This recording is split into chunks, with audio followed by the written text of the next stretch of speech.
Hi. Black holes. We've all heard of them, and I don't just mean that mysterious place where all your loose change seems to disappear to, otherwise known as your children. I'm talking about that region of space with a gravitational field so intense that no matter radiation or even light can escape it. There's a joke that astrophysicists like to tell, and it goes something like this. A star walks into a black hole, but it doesn't seem phased. The black hole turns to the star and says, "Sir, I don't think you understand the gravity of this situation." But as with most jokes, it carries a ring of truth to it. Until 2011, astrophysicists were not able to confidently report this phenomenon of stars falling into black holes, but now they can.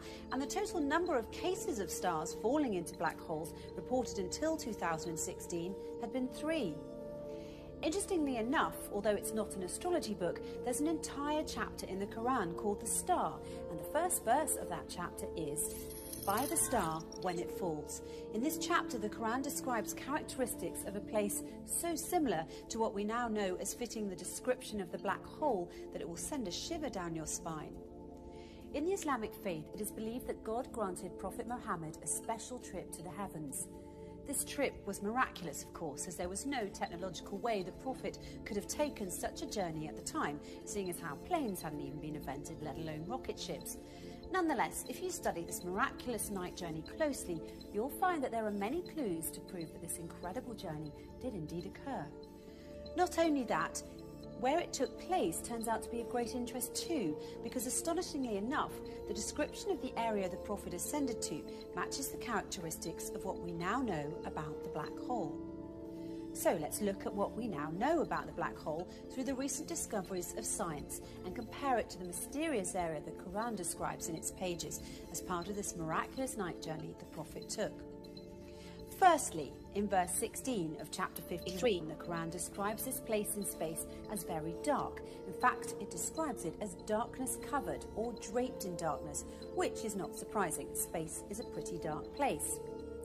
Even so, some areas are darker than others, but nothing is darker than a black hole, because black holes have such immense forces of gravity, nothing, not even light, can escape from them.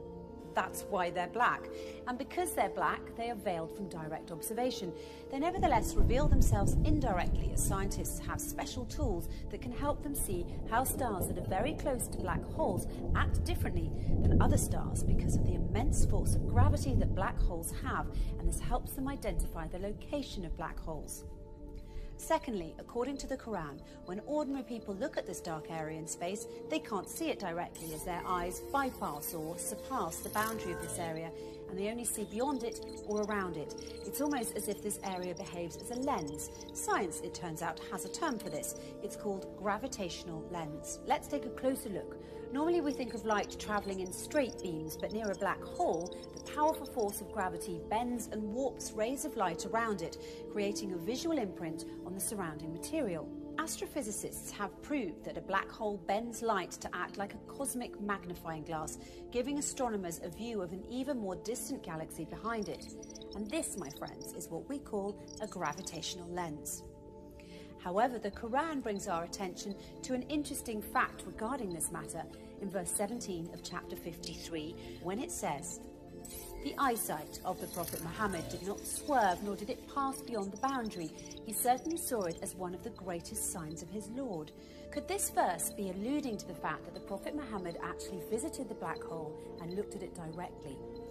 Thirdly, the Quran describes this area's shape, wide at the top with sloping sides and a narrow tube at the bottom, almost funnel-shaped.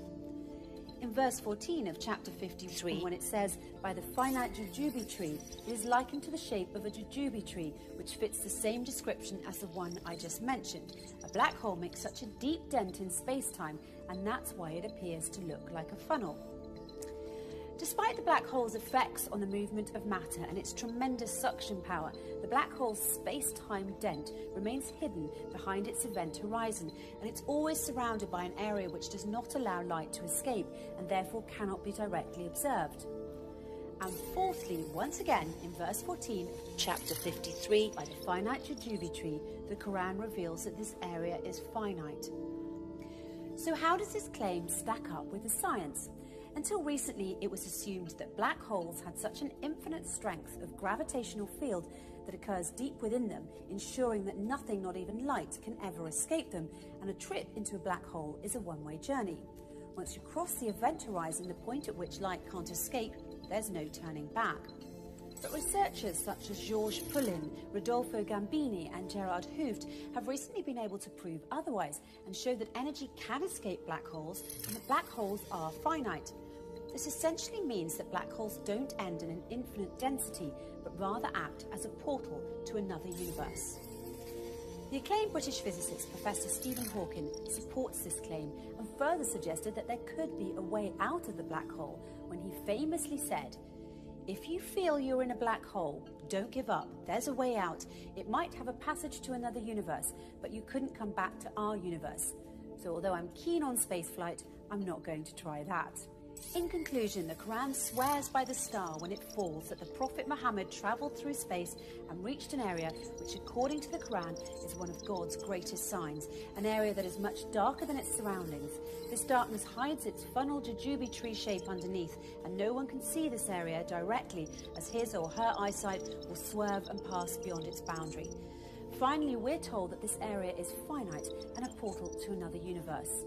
So it would seem that the Quran and astrophysicists agree, as the way in which the Quran describes this mysterious area matches what we now call the black hole. However, the Quran takes it one step further by asserting that it is, in fact, a portal to heaven, a claim which science has yet to prove. But if past experience is any indication, it's only a matter of time before science catches up to the scientific miracles already contained in the pages of the Quran.